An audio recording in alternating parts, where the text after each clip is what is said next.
I have a I have a pledge that I'm going to pledge. I, Richard Finn, Chairman of the Veterans Committee of the City of Desert Hot Springs and the Veterans for Peace Secretary of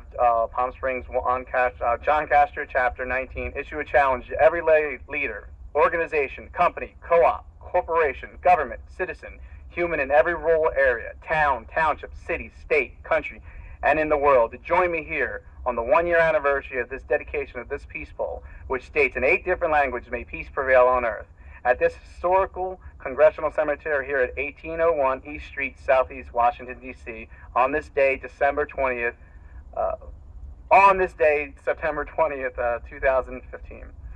I pledge to represent or send representatives to sign and acknowledge a peace treaty that will actively participate in no acts of aggression or command any orders to harm any person or a nation on the day of September 21st, 2016, International Peace Day. I will agree to support and endorse a global military stand-down for for 1 day of peace throughout the world, every inch on the planet Earth, its skies, land, sea, and space, and meet the following year to pledge again to sign the peace treaty, but this time for a week. And every year after that until we have so many days of peace we can't even remember what war was like. 1 day of peace is possible and it's right in our grasp. The time to overcome is over. The time for peace is now. And then I have a proclamation for the International Peace Day for our leaders. My leader, I live in the city of Desert Hot Springs, and the city of Desert Hot Springs with the city council has already pledged that they will sign this proclamation and recognize and participate next year in International Peace Day, September 21st, 2016. Whereas the issue of peace embraces the deepest hopes of all people, remains humanity's guiding inspiration, and whereas in 1981 the United Nations proclaimed the International Day of Peace be devoted to commemorating and strengthening the ideals of peace, both within and among all nations and people. And whereas the United Nations expanded its observance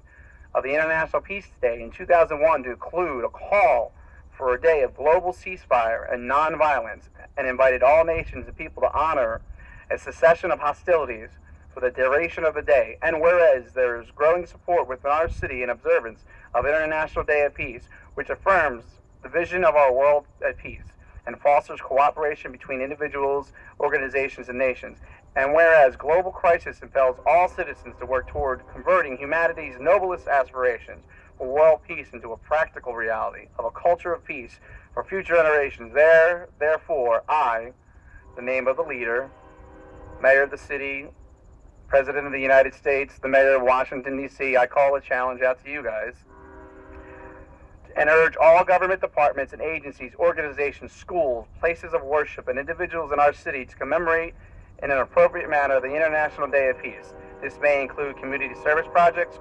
cultural exhibitions and performances, a moment of silence, ringing of bells, sharing the universal message, may peace prevail on earth, at noon, vigils, religious services, and our places of worship, and other educational and public awareness activities in order to help and establish a global